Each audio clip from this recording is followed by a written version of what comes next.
podcast is part of the Sports Social Podcast Network.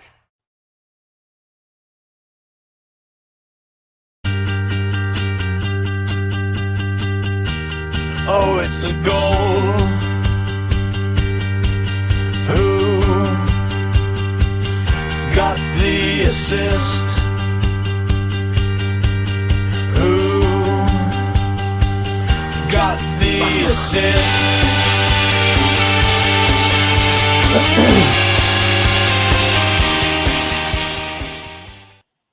Hello. So following a weekend where I feel even worse for wasting my triple captaincy due to the Merseyside derby being called off. Cheers, Dara.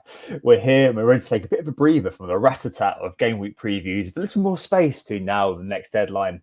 A luxurious 5 days from this pod, Sam. Wow, it's a treat, isn't it, really? Anyway, after a very long week in FPL, I'm joined by Sam, of course. How are you, mate? Yeah, not too bad, thanks. It was a good weekend of pretty blockbuster Premier League action. So a classic Barclays in every single sense. And of course, the one team that so far, well, until today anyway, that has forgotten how to score were my own team. So a little bit frustrating there, but I think we're getting used to that at this point. In the meantime, we are Who Got the Assist. On today's pod, we'll be running through team updates quickly, then on to, as Tom mentioned, a bit of a breather, really, and we'll use this opportunity to think about how and when we might be looking to differentiate, no matter what your rank is, as we hit a very template period of FPL over the next few weeks. Game week ahead preview, of course, including the Kneejerk. What do we do with our defence, especially with Lewis's suspension and very few defensive points on offer all round, including, of course, best captains, best transfers, and we think a point is about to be scored in bold claims, although we can't really confirm that just yet, given we're at half-time on the Monday night kickoff, so Monday the 9th of December. West Ham and Wolves are in play. Tom has Cunha, and it is 0-0 at half-time. We need a goal on either side to give one of us a bold claim. In the meantime, though, shall we have a look at game week reviews? Yeah, go on then. It's a slightly better story, isn't it? This week, a bit more happiness on both sides. Yeah, I suppose really, as I posted on socials not very long ago, like the main sort of sympathy I have this week is people who finally decided, you know what, I've seen enough. It's time to take a hit, do Haaland to Salah, and do that. I suppose most of those people probably went with Cole Palmer captaincy anyway. But I wonder whether kind of that last minute kind of deliberation between the two may have cost people a lot of points, because it was one of those weeks where it was Captain Cole to the rescue, really. It's a really strange week. So, the Merseyside derby was called off on Saturday morning. That last minute sort of variance introduced as the EO seeped away from Salah. And I had a weird Saturday as well, because I moved off Bumo, I'd moved off Isaac, etc. And I only had one player, well, it turned out to be two because Hall came off the bench for Gabriel, but one player in those games was Ahmad in the late game. I don't think I've ever gone into a Sunday having had one player play when the rest of the field seemed to have 3-4. Very, very odd. Gabriel didn't appear for Arsenal, as I mentioned, so Hall came off. Some suggestions it may have been a concussion sub. He did get punched in the face by Fabianski in the West Ham game before he got taken off at half time. So it would kind of make sense if that did happen. A friend of the pod, Libero, and mentioned Planet FPL as well. So maybe that's the reason for his absence. We don't know. Arteta's hardly the sort of person who's going to be kind of fessing up to that, even though with concussion, surely you would make that public. But hey ho, there we go. And I had a rare moment, Sam, where I found myself in the same boat as Andy Martin. A bit of a Life of Pi moment. Me on the boat with Richard Parker, the old tiger. With 80 minutes to go, I had 80 minutes gone. Sorry, I had Ipswich and Brighton clean sheets, Van Hecker and Davis, and then within the space of about 2 minutes, I lost them both. And I think Mbumo got an assist as well on the other side. So yeah, one hell of a few minutes, that one. And not Mbumo, someone else got an assist anyway. A negative thing happened. So yeah, I was probably about kind of 10 minutes away from an additional 8 or 9 points, which would have been invaluable this week. But yeah, down to 1 point defenders in terms of Davis and Van Hecker when the 6 pointer was on the go. Hall came off for a 1. Ryo got a 2. And yeah, Captain Cole, Ahmad, Solanke, that was pretty much it.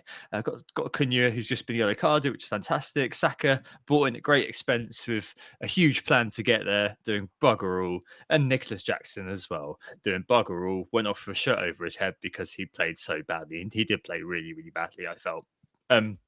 But yeah, one of those weeks for getting the captaincy right was enough, up to the dizzying heights of 825k. I'm sure if there are clean sheets tonight for the likes of Fabianski, Ran, and then Kun doesn't do anything, I'm sure they'll go down to like 850 or something. But yeah, over the last 3 weeks, I have basically done nothing. I've gone back to where I was beforehand, which is not been the most fantastic sort of little period for me, especially with those hits that have been taken on the way.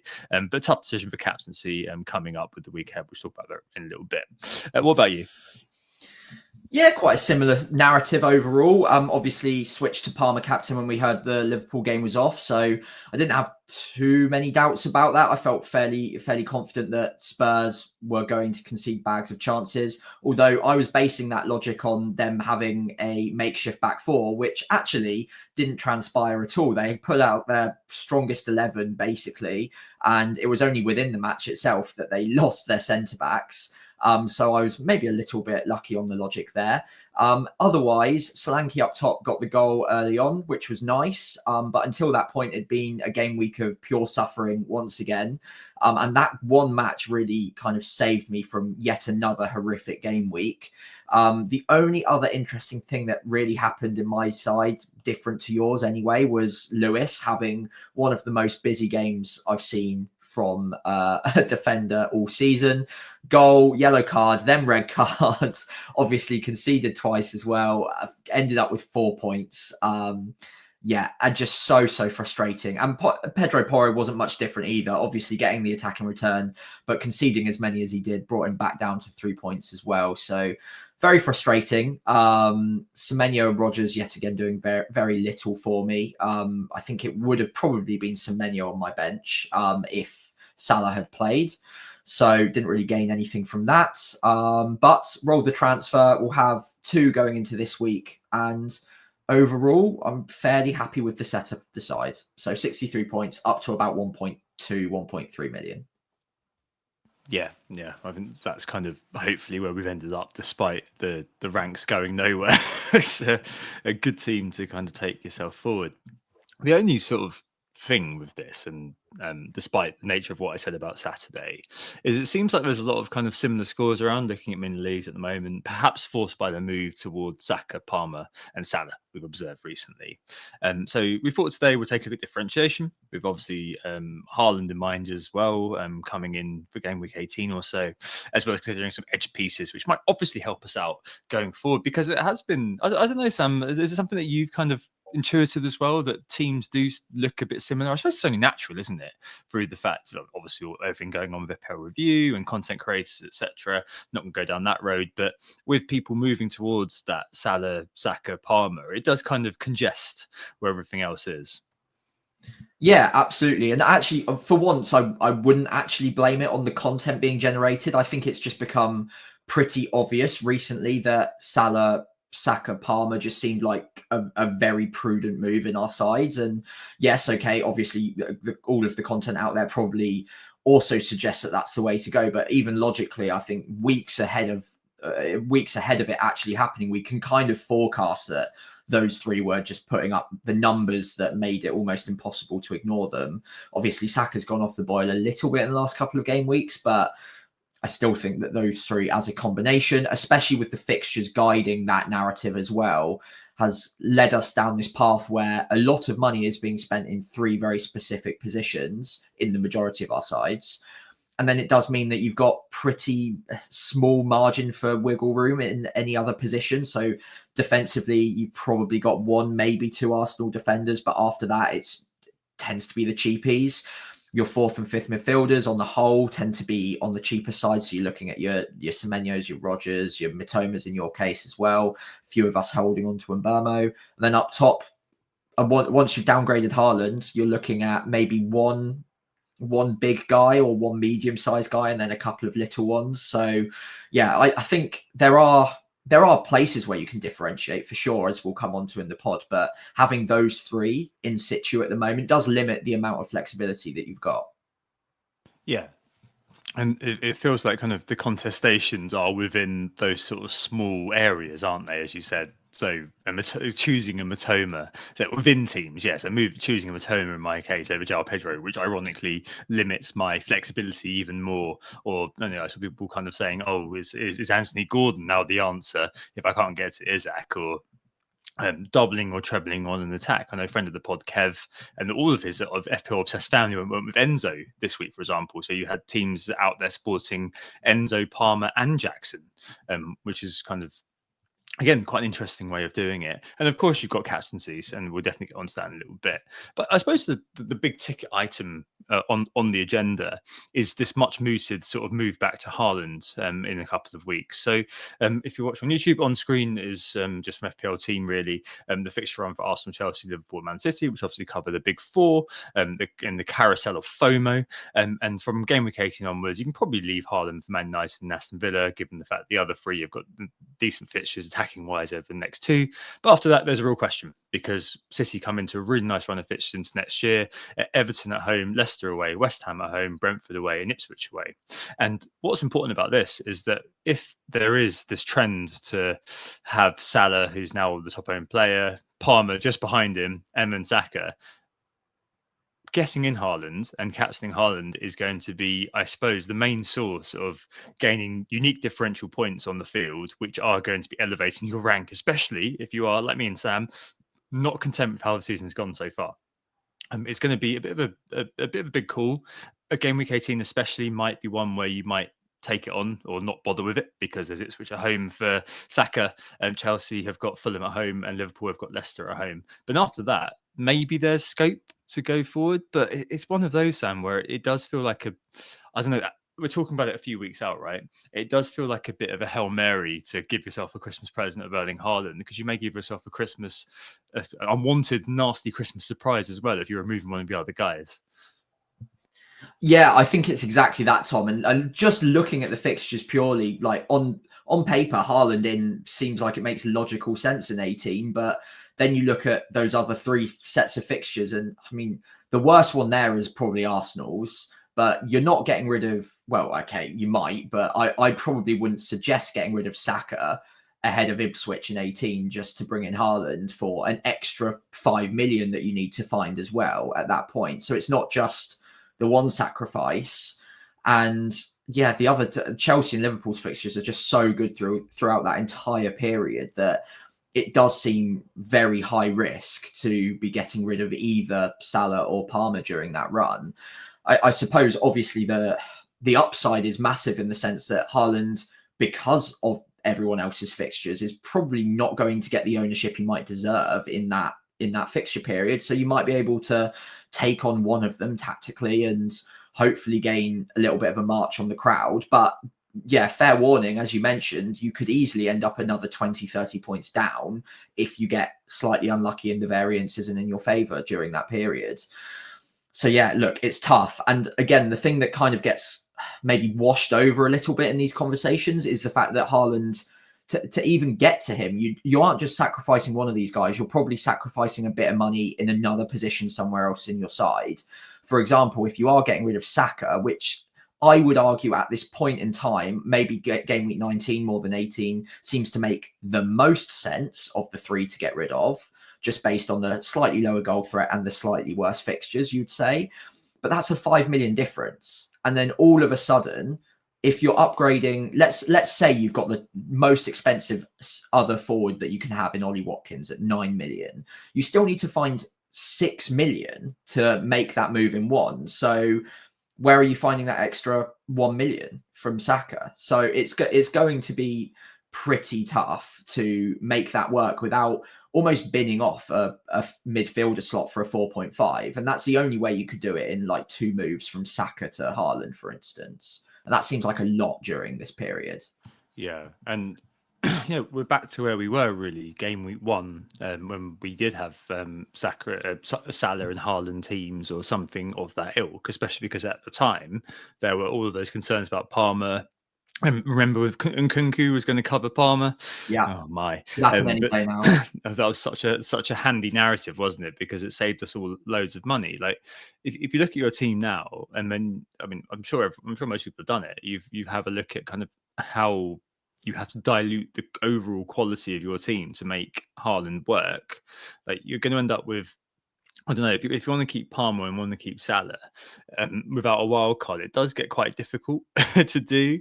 You're probably looking at kind of max after Palmer as 6.5 midfielder being kind of your third most valuable midfielder, and Lord knows what that means for your forward line. Honestly, you're really going to struggle to. Maybe you'll have Haaland, Jackson, and it does feel like sort of a 3-5-2 with a lot of these sort of situational edge pieces is where your focus is going to end up being effectively, and that I don't know. It's kind of it's almost like now you've kind of been on the other side of the fence and don't have Haaland. At the time, you were thinking, oh yeah, but Haaland in of himself is just so much worth that extra money. The reality is that I don't think anyone's going to be selling Salah anytime soon. And as you said, it's probably going to have. It probably goes to Saka as for a process of elimination, effectively.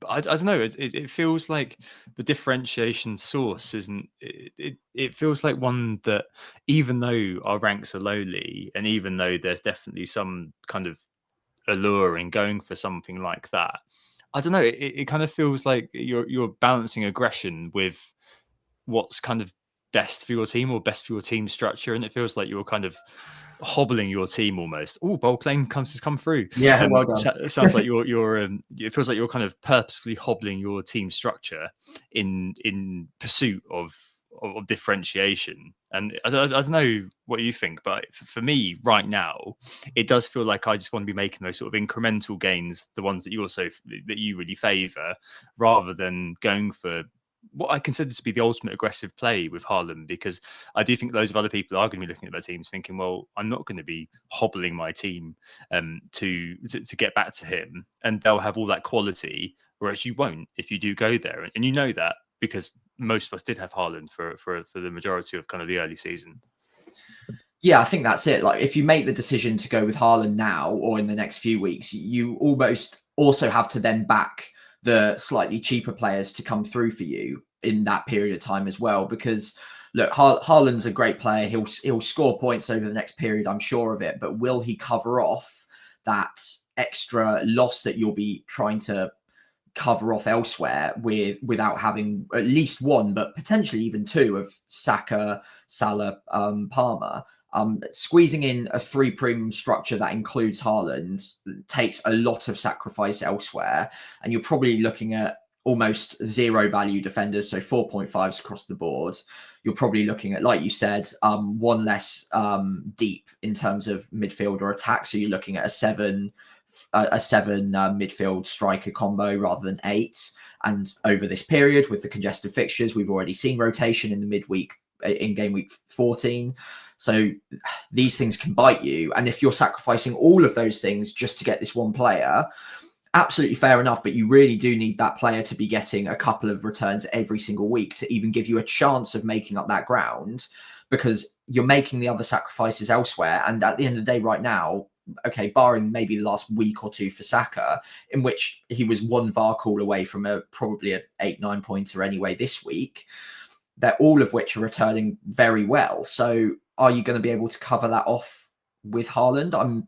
I genuinely don't know. It's not an easy answer right now, and maybe in 2 weeks it will be a little bit more clear. Maybe we'll be handed a route to him with an injury or something. But right now, I'm kind of slightly making peace with trying to just attack without him and just make moves elsewhere, and just know that, you know what, each week he probably will do an average of 6 to 10 points damage to me, and I just have to hope that I cover it off elsewhere and make those incremental gains like you said. Yeah, I guess the hope is as well. Here we are sucking on the hooker of hopium, hooker with an AH, a shisha pipe of hopium, I should probably say. You look at it and you kind of hope that, yes, okay, he might be scoring those points, but equally on the other hand, the other players will keep pace with him, I suppose, and kind of stem the flow of people going there. I suppose now we're in a position after all those hits, Sam, which may or may not have been successful. They weren't, narrator. We're in a position where hopefully we'll have quite a few free transfers, so we will be able to take that option if it's there. And I fully suspect that most people will have kind of come through this period with the kind of the power free in midfield in place.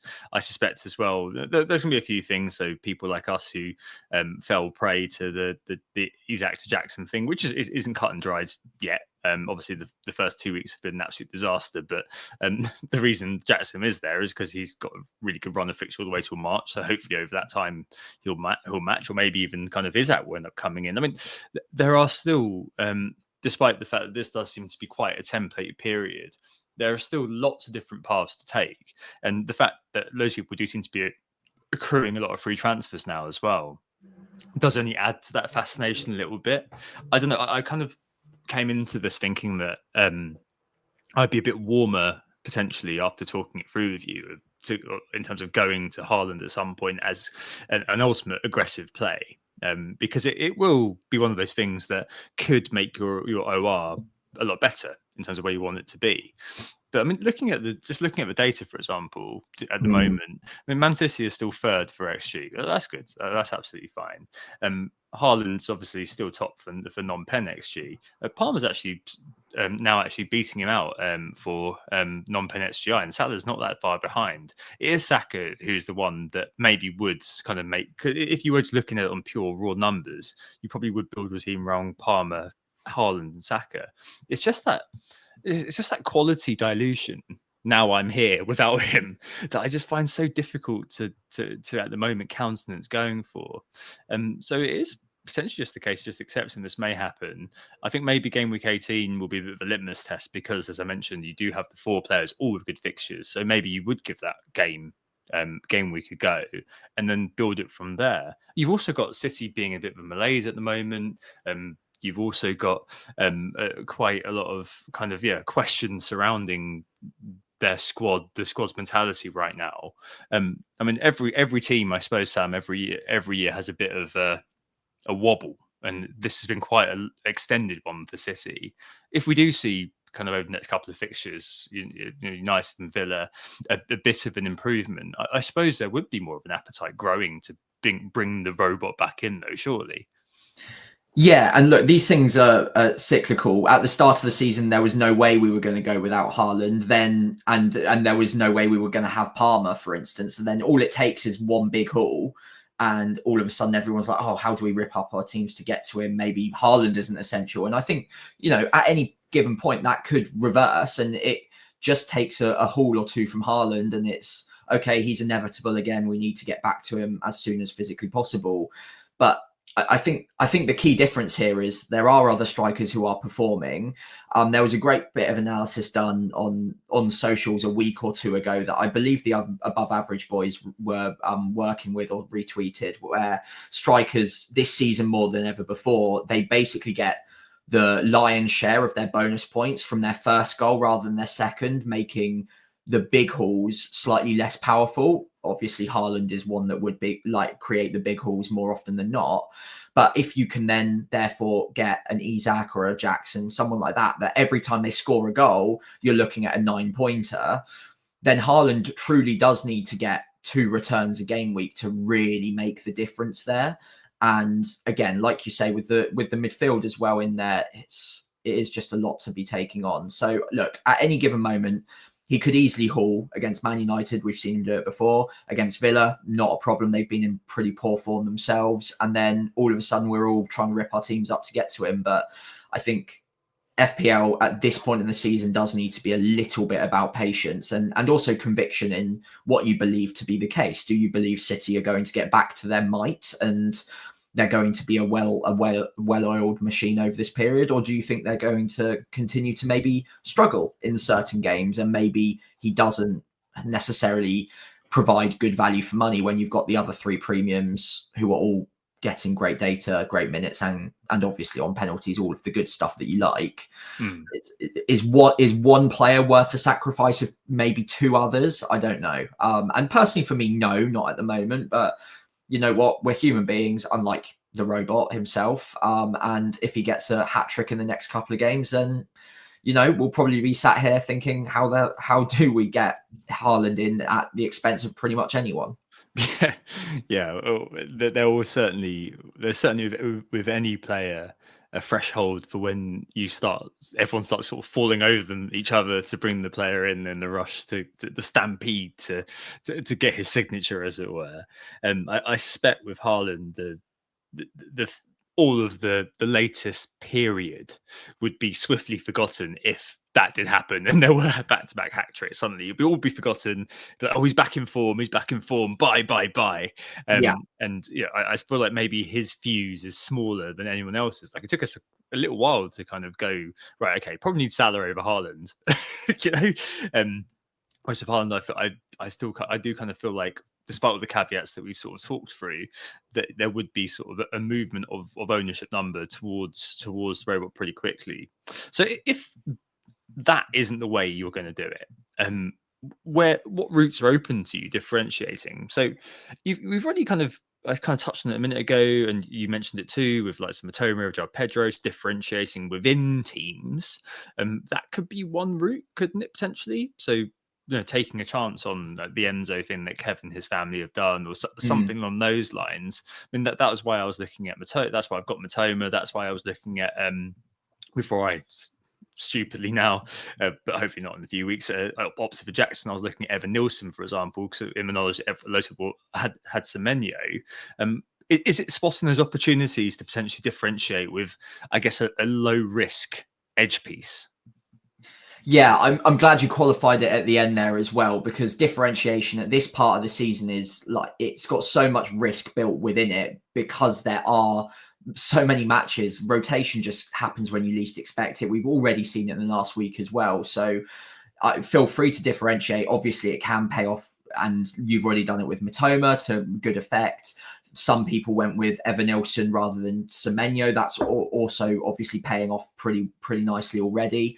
But do make sure you differentiate within the boundaries of what you consider to still be a good pick. They still need to be getting consistent minutes. They still need to be with like one of the more important players in their side. So it doesn't look like at any given minute they could lose their place or could get rotated out. Maybe also make sure you're not differentiating with too many players on 4 yellows, for instance, as well, or players who are consistently injury doubts. So yeah, look, differentiating is going to be good for us over this period, but do it within the boundaries of what you consider to be, I suppose, safe differentiation. And look, there are a number of players that can still qualify within that. And I think you kind of hinted at it there, compound differentials as well, where, okay, you're not just going with a Palmer, but you're going with a Palmer alongside a Jackson, perhaps also alongside an Enzo. And then you're really throwing all of your eggs into one Chelsea-sized basket and thinking, okay, that's the team I want to back over this period. That in itself, I would say, is a differentiation where you almost pick a couple of teams that you really fancy and throw maybe or allocate a bit more of your resource towards them and hope that one bet kind of pays off.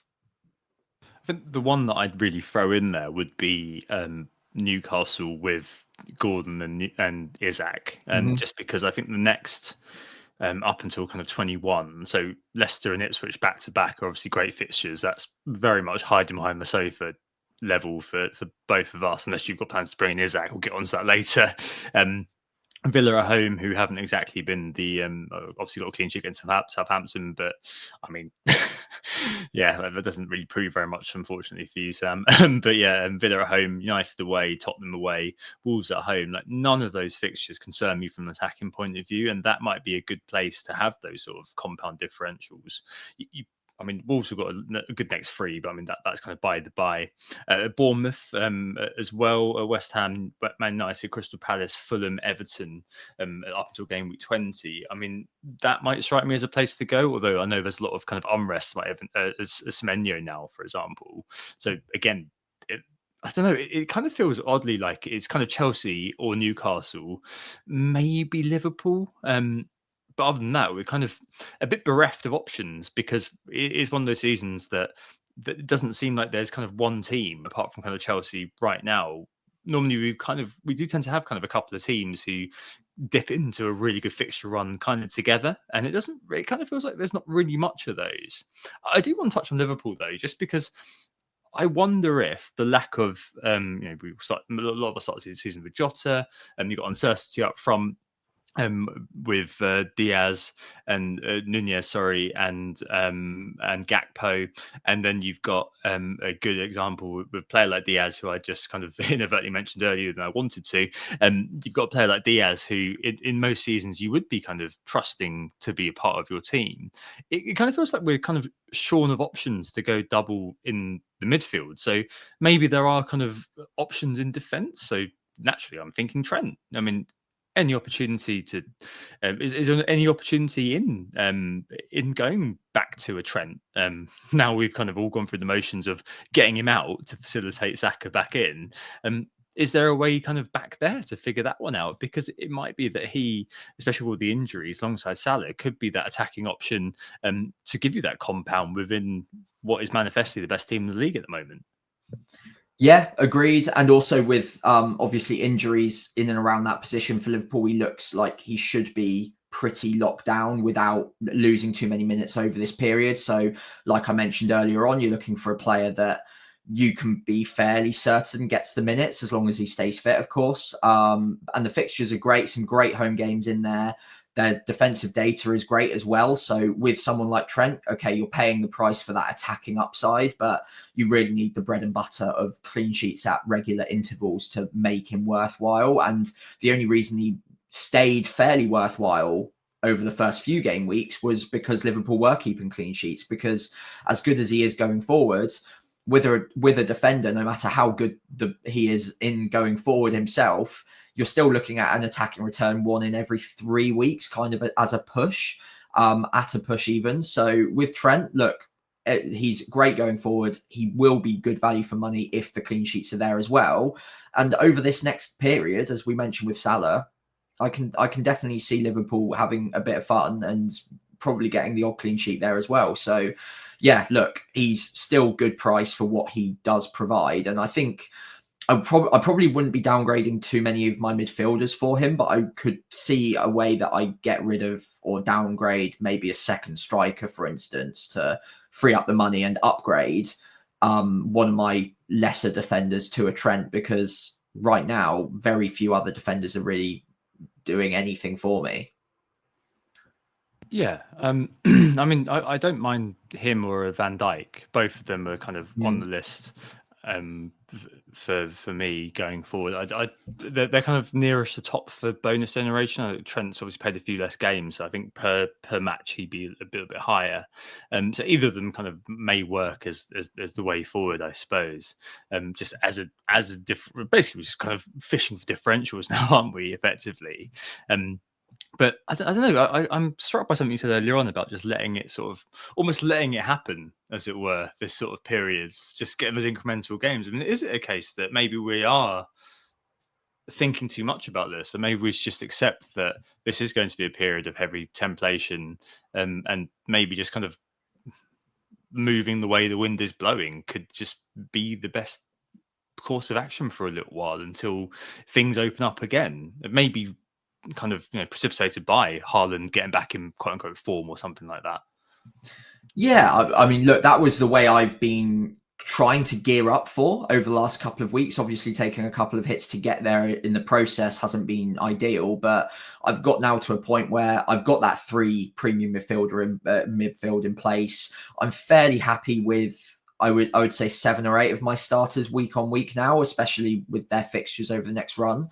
And I don't want to maybe force things too much by making moves. We've already seen earlier on in the season where I have tried to make kind of more forced gains and tried to be a little bit different. That has backfired quite spectacularly twice now, I would say.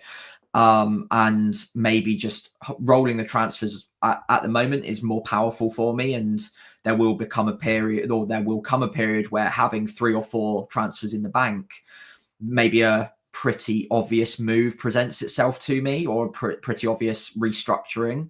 Like you said, if Haaland really does come back into form and into the fray for our thinking, then maybe having all of those transfers saved up will be much more powerful for me than maybe making the little incremental moves that I could make now to maybe add like 0.1, 0.2% like benefit. Whereas in a few weeks' time, maybe I can gain a little bit more from those transfers. Yeah, no, for sure. I suppose this kind of goes to the central question, Sam. How worried should we be about rank right now? If you're not doing particularly well, how worried should you be, and how much should you be kind of trying to play a bit more aggressively? Because I suppose kind of earlier on in the season, it's very easy to go, oh, I've got a long way to go. Gameweek 16, we're getting close to the halfway point, and obviously neither of us where we want to be. We all know the stories about, being able to recover for the second half of the season, and maybe it is kind of a bit of a coasting strategy for the short term, leading to a more aggressive strategy later on is the best way, rather than being aggressive now. But I mean, how worried are you, basically? Yeah, I'm pretty worried. I'd love my rank to be looking a little bit better right now. It's been a really tough third, just over a third of the season, and the longer that goes on, the closer we are to halfway. And then once you get to the new year, you really start wanting to look at your rank and thinking, it's way off where I want it to be at the moment, especially when there are a lot of other people in the community that seem to now be getting their act together and moving up the ranks quite quickly. And I think until about 3 or 4 weeks ago, that didn't seem to be the case. There seemed to be a big pile of us all kind of struggling together, and it felt like there was safety in those ranks. Whereas now it does start to feel, especially in my position right now, that I'm getting a bit left behind. But the times where I have regained rank, like from this sort of position at this stage in the season, have been times where I haven't necessarily completely ripped up the rule book and tried to be different for the sake of it. I've made sensible, logical calls. I keep backing my own views on the game rather than kind of drifting from what I know. I almost double down on it and hope that pays off by the end of the season. And right now, my gut is telling me that my team is looking in fairly good shape, bar maybe 1 or 2 positions.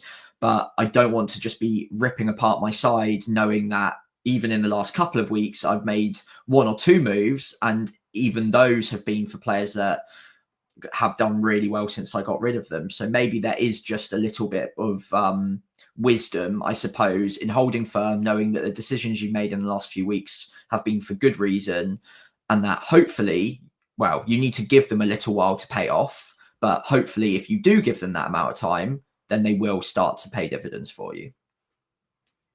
Yeah. I'm never sure whether to be worried or not, honestly, just because it doesn't seem like, especially looking at kind of the difference to the tiers of points, how far ahead everyone is of me. It doesn't seem like it's going to be very much, at the moment, to get to somewhere where you can build as a platform. But it's just getting onto that platform right now feels very much in the hands of the FPL gods, and very much in the hands of playing your cards right effectively. It's not where you want to be, really. But you're probably right that it's good to be playing it cautiously, to some extent, rather than playing your big bets right now. Maybe later on in the season, that's when you kind of get your Callum Wilsons in or something like that, and go for broke on that level during the doubles.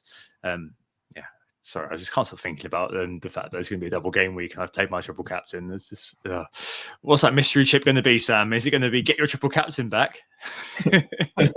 Another Storm's brewing, and you get an extra chip for that as well. Yeah, I don't know.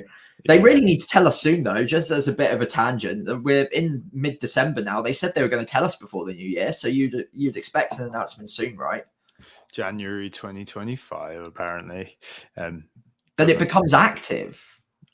Well, it's playable. So we need to know before then, surely.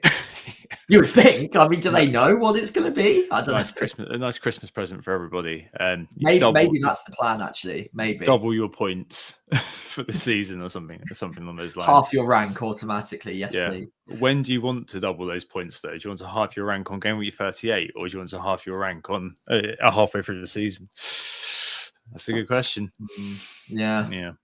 Oh, who knows what will happen? But anyway, yeah, good chat on differentiation there. Lots of different avenues you can go down. But it may well be that you just kind of just let the wind carry your sails for a little while, and then just see what happens, I guess, with likes of Haaland or where you want to differentiate with the game in quite a lot of templation at the moment. One place, though, moving to the game week ahead preview, which constitutes the Kneejerk, best transfers, bold claims, and the best captains, is the defence, which has been, unsurprisingly due to the BPS and unsurprisingly due to the headwinds that defence has encountered over the last couple of years, been an absolute bomb site for quite a while. I mean, I joined you this week on having I had Miklenko off the bench last week and the Raya clean sheet, but I mean, this week has just been the first week where I think I've encountered the 2-1-1-1, and I feel like every defensive switch I've made throughout the course of the season has just been disaster. I just cannot remember, apart from bringing kind of Gabriel back in. In fact, that's not even true, because he went through a period of rubbish. Now, I cannot remember a good defensive transfer I've made all year. It's been horrible. It really has been horrible. I'm really struggling to see exactly kind of how we allay these defensive woes. And as we discussed kind of last week on the midweek pod, so if you haven't heard that, don't worry.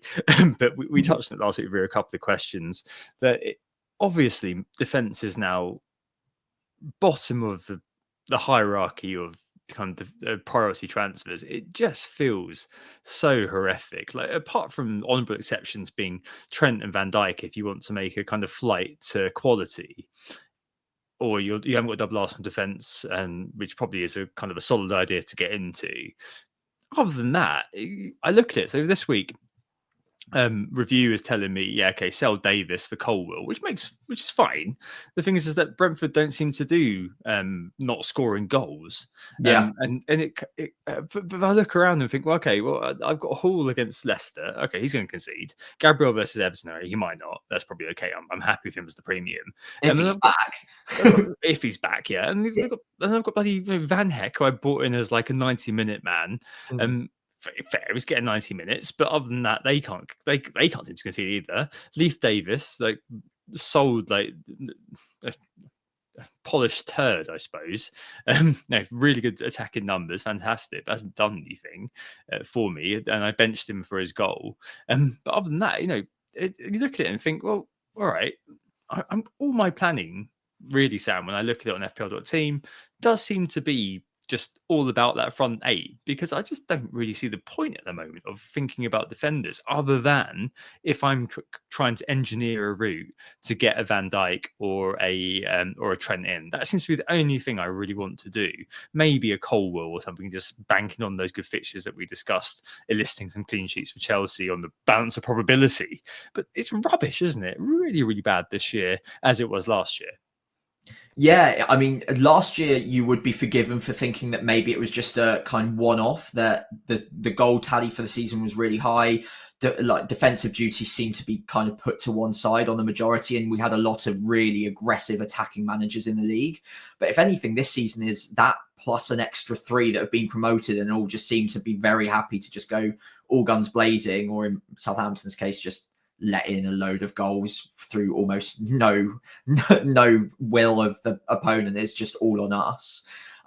So yeah, I think, look, goals are just going to keep happening. I don't think that was a one-off blip last season. It seems to be increasing year on year at the moment, and teams are figuring out new and inventive ways to batter teams each week. And it looks like right now the handbrake is off for almost every single Premier League club, and they're just going all guns blazing. So yeah, honestly, the value in defense has never really been lower. The counterpoint to that I think we kind of made at the start of the season as well was, if you can find a team that's putting up good defensive numbers, even if they're more expensive, they will be better value for money than any of the 4.5s, because at least they're getting some points. The the benefit of an extra 4 points a week from any single defender right now is absolutely massive, considering almost no defenders are getting anything. So if you can get to a Van Dijk or a Trent, for instance,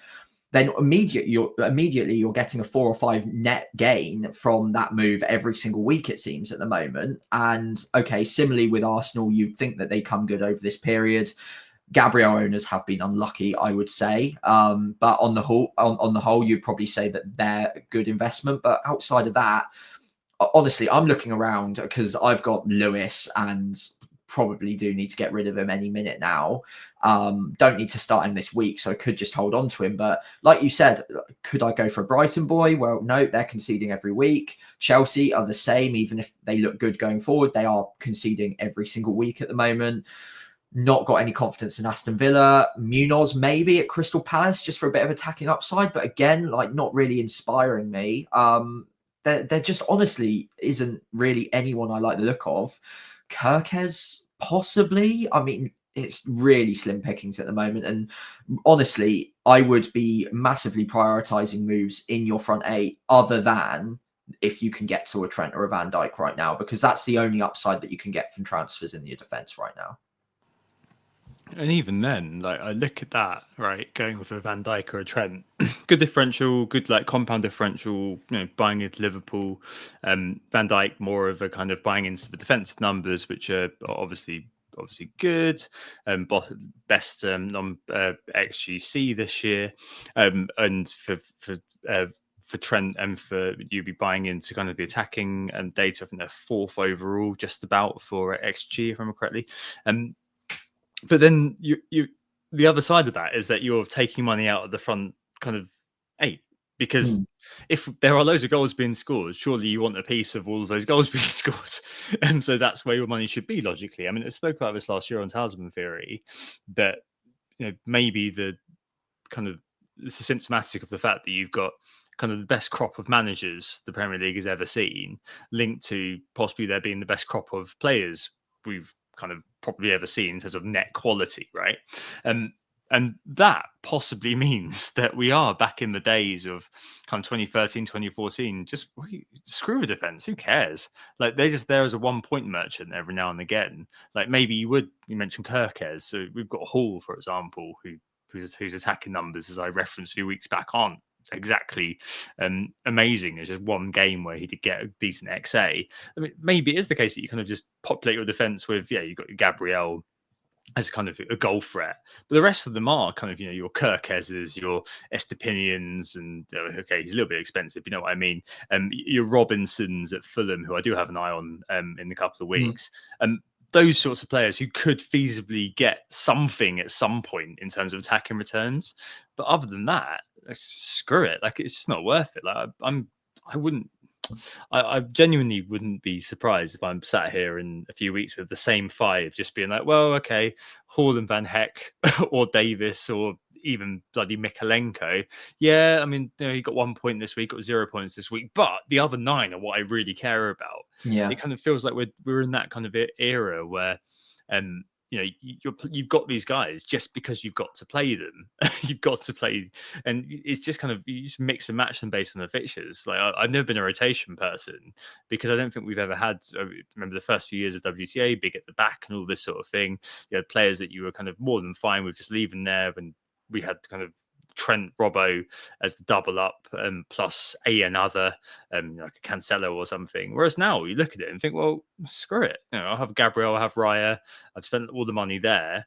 Rest other 2, they could be anything as long as they've got some vague attacking threat. I just don't care, So yeah, I just don't know. I can't really. The reason it's in the Kneejerk is just because I was just wondering, my defense probably looks right this week, to be fair. But then going forward, it does start to get really ropey. But do I even want to be making a defensive transfer? Or do I keep the likes of, Davis and Mikalenko, and Van Hecker has to go into this category because Brighton's defense is not particularly watertight? I mean, should we be spending transfers here? I just don't think we should. Maybe we're looking at a player like, Anderson is a player that I've been looking at for an awfully long time because he's incredibly he's just incredibly cheap and should come in. And it's really just using them as kind of fodder with a side order of enablement almost, isn't it? Yeah, that's pretty much it. And again, you summarized the point nicely a minute ago. It's just not worth the transfer in most cases right now. It all feels very, very sideways. You're basically going from one asset who's frustrating and getting you ones and twos most weeks to another asset, which, like, okay, they might have good fixtures in the short term, but they're probably just going to end up getting ones and twos as well. So look, I mean, if you've got absolutely nothing else to do with your side, you're really happy with it. And look, I wouldn't ever say don't ever make defensive transfers because the upside might be there eventually. But right now, I'm really struggling to pick out any that feel like anything other than just a bit of a sideways move. And you could easily just be getting rid of a player that's just as likely to get a decent points total in any given game week as the one you're bringing in. And if the comparison is ones and twos versus ones and twos, then you might as well be using those transfers elsewhere where you can maximize the upside a little bit more. Yeah. So basically, defense, forget about it. Interestingly, though, moving into the transfers being made this week, Saliba is the top transfer defender. Of course, he is. So Gabriel comes out and Saliba comes in with a goal off his bum and a fairly regulation Arsenal set-piece goal now, with Mikel Pulis in the dugout, or Nicholas Jova, who's the Pulis regen in the dugout. 150,000 transfers for him. I mean, fair enough if you want to go there. 100,000 transfers out, near enough for Gabriel as well. I'm not sure I'd have been doing that, even though Gabriel hasn't played the last two. I mean, that's just by really. Isaac still being bought, Sam. He's risen again after our sale. He's a 8.6 at 19 points. We've managed to get rid of in exchange for 2 for Jackson. I mean, that's probably going to be one of those moves that you're going to remember. But we'll remember kind of any time. Any next year you won't remember it. But for the rest of the season, it's going to be one of those moves that I'm going to remember as a bit of a disaster move. Yeah, well, it reminds me a lot of a move I think we both made actually last year as well, which was Watkins to Darwin around the same sort of time, where one player was meant to be injured, the other one was meant to be fine, and then it just completely screws us over, to be quite frank. So yeah, very similar hallmark traits to both of those sets of transfers, and it's gone really badly. But like you said towards the start of the pod as well, Jackson's fixtures do continue for quite a while. Obviously, Isak's looking great for the short term too, but is it worth reversing the move yet again to get back to Isak? It might be, but you do need a little bit more money to get there. And unfortunately, the reason, or part of the reason I did sell Isak for Jackson, was to enable me to get to Saka, and that money is now spent. So I'd need another move somewhere else and downgrade someone else to be able to get up to Isak from Jackson. And again, like, I don't think Jackson's a bad player to have. He's got great fixtures, and it could just end up biting me yet again if I reverse that move. So yeah, a little bit fearful of doing anything there right now. Yeah, well, so stand by your man a little bit, I think, at this moment. So elsewhere, Palmer, 130,000 people have seen enough and decided that now's the time to get him in. I think that he's going to be running Salah close for most owned player in terms of gross ownership. I think he's like 0.4, 0.5% off him right now.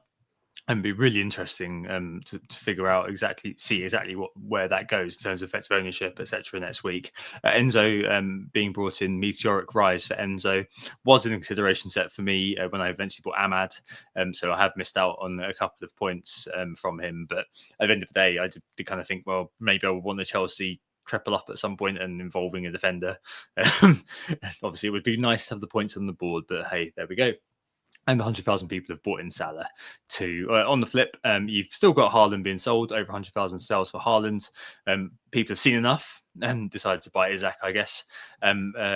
Welbeck being sold quite a lot. That kind of early season rise has now kind of obviously faded away, as we see with players of his ilk. Gabriel, I mentioned. Watkins, a lot of disappointment, obviously, with the benching against Southampton. A bit of a Jackson moment there, by which I mean, kind of a couple of weeks ago, we thought, oh, well, he's been subbed off in the 70th, 65th, 70th minute. Sure, he'll be absolutely fine. Hey ho, he gets benched in probably one of the juiciest fixtures of the calendar year. And then Gvardiol being sold to, and Lewis gaining on him. I suspect that Lewis is going to end up being the kind of the most transferred player out. Can't really argue with much of that, can you? Really, we've discussed the defenders already. What do you make of the Enzo, the Enzo move? Is it kind of one of those players who's a bit of a flash in the pan? Has returned. Fighter has 6 returns, I think it is, in the last 5 games. Yeah, it's becoming more and more convincing each week that he plays in that advanced role almost alongside Palmer now. And it's harder to build a case against him every week he does so and performs well, because again, like he wasn't secure at the start of this run, but if he keeps performing well, then why would they ever take him out of the team? So, you know what? Yeah, I mean, he's becoming more and more interesting. The data's getting better now that he's playing in that more advanced role too. I do think he's running a bit hot at the moment in terms of like overperforming, but at the price point he's at, a bit like Rodgers earlier on in the season, you're more than happy with a return every other week. So he's running way ahead of that right now in a very good side, putting up really good numbers. So right now it's quite hard to build a case against him. I'm still a little bit cautious because it's all fairly recent that this has happened, and there's been a bit of a change in his role, and maybe he is at risk long term, especially with the congestion over the next period. But yeah, I mean, that's all reasons to maybe hesitate, whilst other managers are going to be more brave, go for him now and bag all the points. So yeah, there's good reason to be interested now. Yeah. So 7 3 shots on target, 3 goals scored, 1.1 XG for those 3. Massive performance. So I mean, it's good if you've had him. If I had bought him a couple of weeks ago, I'd be very happy with my lot. And hey, I mean, at the price, why not? I mean, it's one of those places that you do want to affect a variant spike every now and again.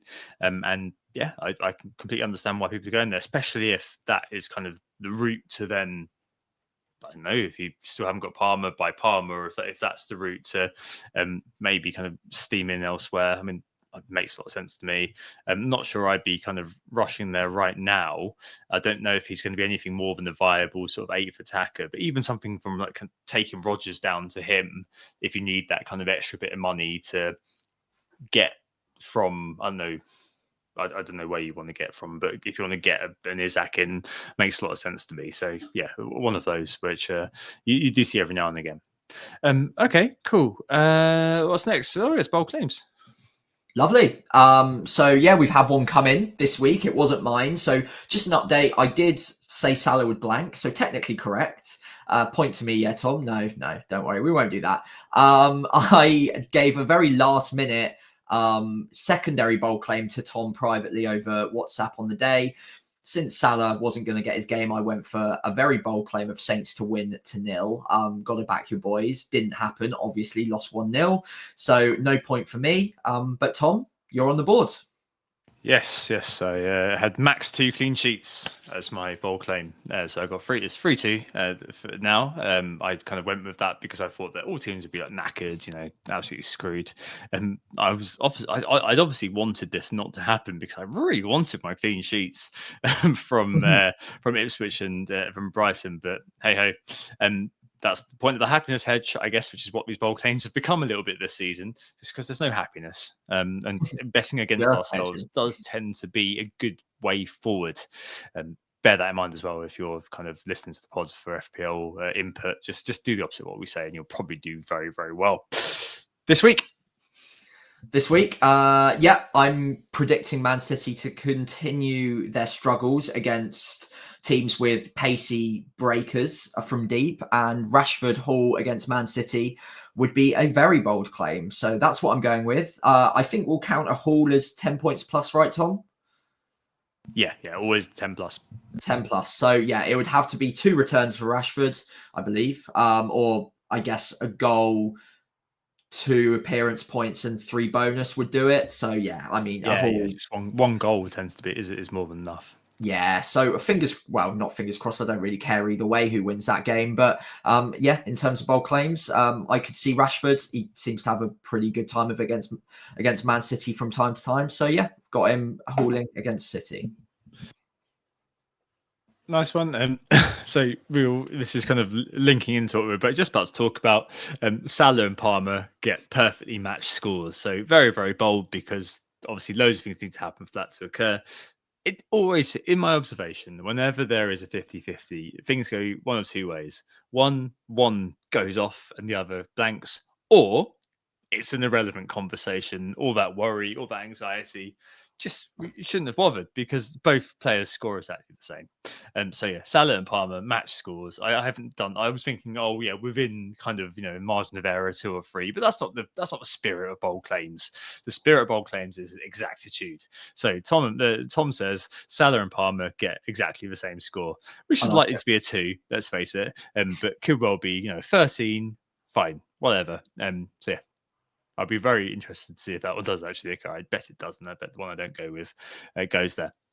So, best captain this week. We've got a little bit of time to talk about this. I think there's definitely going to be a lot of questions surrounding this one out there in the community. I'm currently bossed on the cold man, purely because there's 2 things. One, Chelsea are now top for XG overall and top for non-pen XG overall, importantly as well. I know that Palm did have a couple of penalties which may kind of impact that. Brentford's 4th for XGC, and I'm pretty sure away from home it's especially grim reading, if I remember correctly.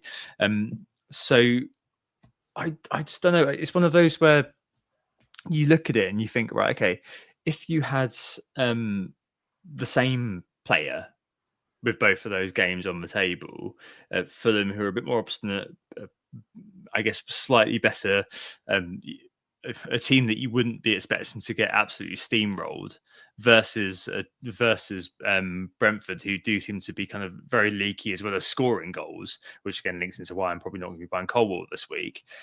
I suspect there's more points on offer potentially in the Brentford game, which makes me think that probably Palmer's the way to go.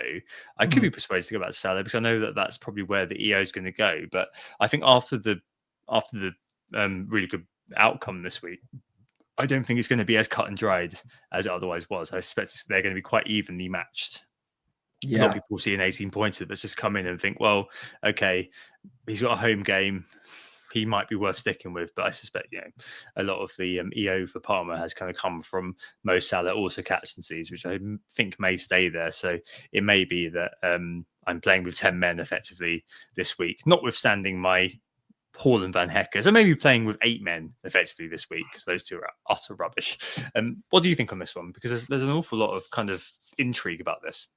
Yeah, honestly, I'm really torn on this. I think if it was just purely a logical head decision rather than heart decision, I would probably be putting it on Palmer. I do really like that matchup against Brentford. The data away from home for them, like you said, it really does favour a haul for Palmer. And obviously, as we know, he's in great form, whatever that means as well. And people do have fairly short memories. So I think there will be a swing towards him this week, being the probably, if not favourite, very close to favourite captain, because Salah didn't play last week. And all that Newcastle haul feels much longer ago than Palmer's haul against Spurs. That being said, though, Salah this season has been almost about as inevitable a player as you've ever seen in FPL.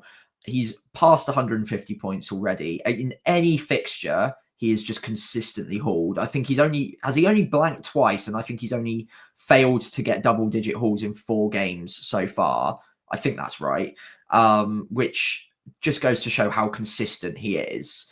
Would you it's a home fixture for Liverpool, and I'm really struggling with this one. I don't know whether there's just safety in the fact that it is Salah and he just seems inevitable this year, or whether Palmer is a little bit more sporadic in where he gets the points, but he does tend to be a flat track bully against the weaker sides, especially at home as well.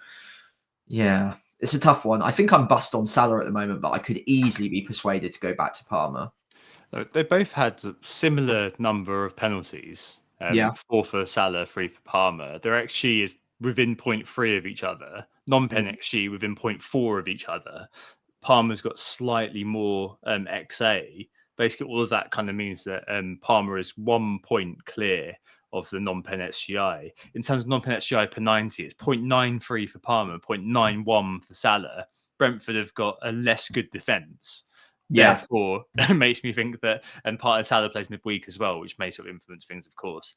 But that kind of makes me think that, I don't know, you look at all sorts of stuff. Like I had written down here that Salah is, obviously, we all know this, slightly overperforming, but that more than Palmer is. But that feeds into your point as well about the fact that Salah has been a bit inevitable this year, right? So it's a really tough one this year. It really is. On every metric, Palmer's kind of just shading it in terms of the non-pen data, at least. And that may mean that I go with Palmer this week. But I think it'd be fascinating. And maybe this, linking back to our main sort of the main sort of bit, to bring that back to the fore in terms of differentiation, maybe this is a good example of that, where taking advantage of these situations. Admittedly, it may be that Palmer is the top EO captain by the time we get the Friday or Saturday rolls around, but maybe taking advantage of the situation and kind of going with an equally viable captaincy pick who isn't kind of a wild swing in the dark, may be worth it if you kind of could anticipate that, hey, you know what, I'm going to be buying in, I'm going to be captaining a player who has just as much chance in terms of the underlying data, just as much chance in terms of the opposition of scoring big, or at least taking on the erstwhile sort of incumbent EO dominator. That is probably an okay way to go. Both for penalties, of course. So it's just a case of whether is there going to be one awarded? But hey, I mean, it's so close, honestly, Sam. I know it. I guess maybe gut or an instinct does sort of come into it a little bit too. Yeah, it's got to be gut, hasn't it? And honestly, this one really does feel like a bit of a coin flip. You could end up on the right or wrong side of it, having backed good data on either side, penalties, minutes, it all works. Like you said, maybe the fixture very slightly favours Palmer, but I think Salah's pedigree in FPL over so many seasons and consistency this season maybe balances that back out in a lot of people's minds, and in terms of the decision that we have to come to.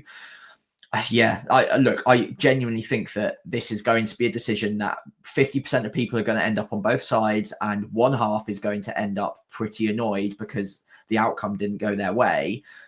Like you said, though, earlier with your bold claim, maybe they just balance each other out as well. Maybe they are just genuinely equal picks and they both cancel each other out this week too. Yeah, I think you've probably done enough to convince me on going Palmer, to be quite frank, though, Tom. FPL Review has Palmer narrowly above Salah, for what it's worth, this week. I mean, still only narrow though, isn't it? Yeah, it's so close. Like 0.6, yeah. Same minutes. In the way I've done it. Is there an element or an angle surrounding overall rank within this choice as well? I mean, I know there are other choices out there. We'll come on to them in a second. If you're kind of without one of the two, or you're wanting to go elsewhere, is there an element of kind of where you are overall, which may kind of feed into this? As I mentioned, you may be assuming that a lot of people will just kind of default to Salah. Got a home game. Admittedly, Fulham's XGC data, just to round that out, is pretty good this year. Kind of mid-ish table. So I mean, you might kind of think that, say I'm here. No, I think actually they're kind of near the top of XGC in terms of lower number being better. If you are chasing a little bit in inverted commas, maybe it would be worth going the player that you anticipate is going to have a slightly lower overall expected ownership, expected effective ownership. But is there something in that maybe? Yeah, look, I think I think what I've said over the last couple of years on this pod is, if you genuinely believe they are equal, then you go for the lower owned player, the lower effective owned player, because then there's more upside. There's more to be gained from doing that. Obviously, the risk is it goes the other way and it hurts you even more because you've gone against the higher owned player. But if you're already in a position of, I need to regain rank pretty quickly, and you feel that way, I'm not sure I would just this early, but fair enough if you do and you're a little bit further behind, then if you go after the player that you believe to be just as good a pick, but one that is a lower owned pick at the same time, then yeah, the upside is absolutely there and it's an opportunity for you to try and grasp. But do know that in taking any of those risks, it can go the other way and it can make it even worse. And it depends on your mentality. Are you in that mentality that basically I don't mind if it gets worse, it doesn't really make a difference to me either way? Or are you still in the back of your mind thinking, okay, I could really afford not to lose any more ground here. I'd prefer over the next few weeks to like just make up a little bit of ground each week and try and get there. And honestly, all of this, it all comes down to one thing. Do you think that lower owned player is as good an option this week? And if you do, then it's viable. If not, then you pick the player who you think is going to score the most points. And that will see you right at this point in the season anyway. Yeah. I think that's probably right. That's probably why I'm leaning towards Palmer as it stands. Elsewhere, if you're in a different position or you want to do something entirely different, fur from bottom for not fur from bottom, but not doing very well in terms of the doing well in terms of the overall XG. Arsenal are fifth at the moment. Could there be some sort of way of going for Saka this week or something like that? Potentially. I don't know. Or Cunha, new manager bounce. So I'm sure Gary O'Neill's going to go. I don't know. It feels very much between these two for this week. I struggle to really think if you're Andy Marston aside, if you're a really engaged FPL manager, I'm sure most people are going to have Salah and Palmer right now. So yeah, I don't know. I don't really see much else beyond those two. Do you? I don't mind Saka, and I think he's been maybe a little bit overlooked in the conversation just because he's blanked in the last couple. But yeah, I don't mind him. He's not a million miles off of these guys, and I think the only thing going against him is that Everton have at times looked okay defensively, and Arsenal going forward haven't had quite the same data as these two teams, Liverpool and Chelsea. So yeah, I would put him in as a firm third place, but I don't think he's completely crazy to go with. And he has at times this season been fairly explosive. So it's not impossible to predict that he could do wonders this week and do slightly better than these guys. I just think the likelihood is that both of these are slightly better picks this week. Yeah, I feel like that bold claim's going to come in, Sam. Honestly, I feel like there's going to be a lot of anxiety. I don't know whether it's one of those things where there's going to be someone's going to come up with some sort of smoking gun somewhere about Brentford being poor in one particular half space or Fulham being terrible in one. I know that Calvin Bassey being suspended has kind of taken some sort of form as being like a thing why Fulham's defence is going to be slightly neutered. But I mean, Robinson on the other side, Robinson really did a great job against the Saka, for example. So 6-1 half does the other. Very, very difficult to read through. So yeah, good luck whichever one you go with. I think my gut it's one of those where early on I kind of knew this week was coming where there's going to be a 50-50. With 50-50s, my approach tends to be just make a decision quite early on in the week. If something big happens, so Salah if there's obviously like an injury or something, then obviously that can change things. But assuming all being equal, just kind of go with that sort of initial sort of instinct and don't change it as much as you possibly can. If you kind of are tossing the armband around between two players, it psychologically just ruins your peace of mind about the decision you've made. So that for me is the way I'm just approaching it. Right, it's 50-50. It could go either way. I'm in the hands of the FPL gods now. Let's just go with Palmer and see what happens. Is kind of where I'm going right now. Cool. All right. I think that's it, isn't it? Oh no, our teams. On to teams quickly. Yeah. We'll wrap up pretty quickly, Tom. Don't worry. But yeah, teams for now. I'm probably rolling this week, by the sounds of it. My bus captain is Salah, as I mentioned, but I think I'm probably going to switch that after this pod, after what we've been talking about. Very close call, though, like we said. Running through my 11 very quickly, I've got double Arsenal defence, Raya and Gabriel. Fingers crossed he is back for this weekend coming, but I'll keep my eye out for that. Pedro Porro against Southampton away. Lewis Hall against Leicester at home. I quite like that as a back three overall with Raya in goal as well. So if points are coming, it has to be this week, surely. In midfield, I've got the three premiums, Salah, Palmer, Saka. Semenyo makes up the fourth spot. West Ham at home for him. He's been frustrating, but it's a good game. It's a good fixture, and you'd like to think that he comes good on the data eventually. Up top, three good fixtures as well. You've got Solanke away at Southampton, João Pedro at home to Palace, and Jackson at home to Brentford. With Rodgers first on the bench away at Nottingham Forest. I think that's a pretty easy roll, to be honest. I've already got 2 free transfers. Would love to make that 3 next week. Lewis is suspended on my bench, but I don't need him anyway. And Greaves isn't really a factor right now either. So it's the only way I make a transfer really is if Gabriel is a major doubt for a bit longer, in which case I maybe look at shifting across to another Arsenal defender. Yeah, fair play. Looks good. Good for a roll, really. Yeah, I think so. There's no point messing around with transfers there. You'll be absolutely fine. I think I'm in kind of the same boat. I'm just going to roll it. Hide behind the sofa for the Newcastle game. Honestly, just hope Lewis Hall shows up with 2 goals unassisted, or assisted by Bruno G and Joe Linton, something like that. I don't know. It's going to be a horrible game. I'm just hoping that Solanke versus Southampton basically can cancel him out a little bit, and Jackson does finally put his finger out, while alongside getting his fifth yellow card, of course.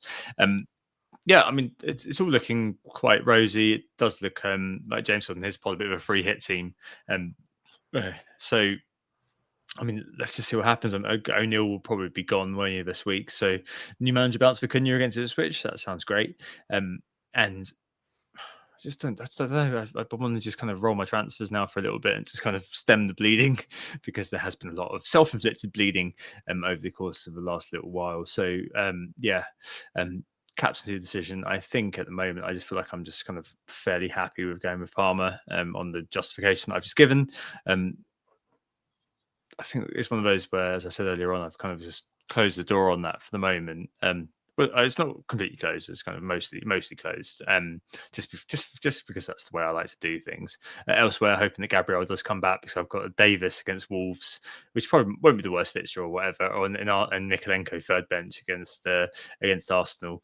Yeah, the whole team is pretty good. It's just the lack of Isak, which is kind of worrying me at the moment. Obviously, the lack of a Salah captaincy as well, also worrying me, but nothing I can really do about that.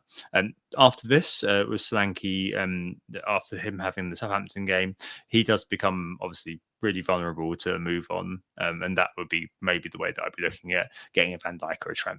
But yeah, this week hopefully looking good.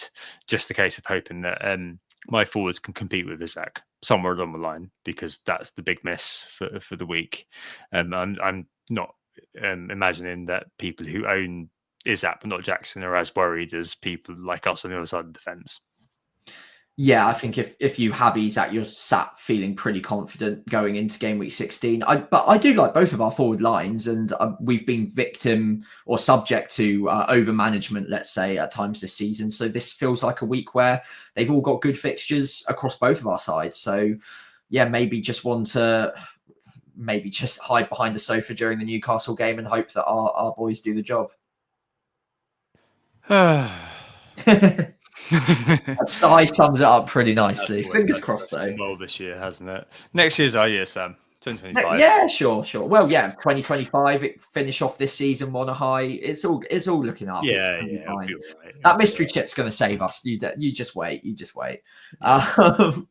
Thank you all, as always, so much for listening. We have been Who Got the Assist. You can find us on Blue Sky at WGTA.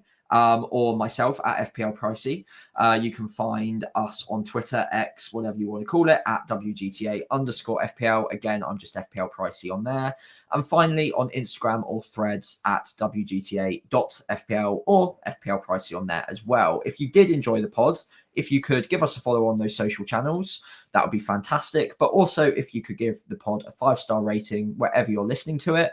Or, of course, if you're watching along on YouTube, if you could leave a like and subscribe to the channel, that would be fantastic. All of those things really do help the pod get out there into the public domain. I'll be at my Christmas party next Monday, so unfortunately I'll be missing my first pod of the year. So apologies for that. We couldn't really shift it around. But if I don't speak to you beforehand, a very happy Christmas from me. I'm sure we've got a pod in before Christmas, but understandably it's right before Christmas. So if you don't get a chance to listen in, if you're busy with your family, I just wanted to send an early Christmas message ahead of schedule. Oh, thanks, Sam. Definitely missing next week. Next Monday is our yearly festive edition with the one and only FPL General, aka Mark, who I can't wait to speak to again.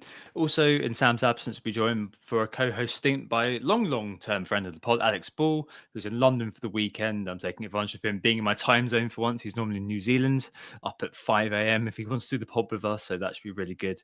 And unfortunately, Sam's Christmas party timings mean that fortunately we can get him on too. Should be a cracker. Sorry. Anyway, I hope you enjoyed the pod. I hope we assisted you think about differentiating now and in the medium term. Have a really good week. Speak to you soon. Oh, it's a goal. Who got the assist? Who got the assist?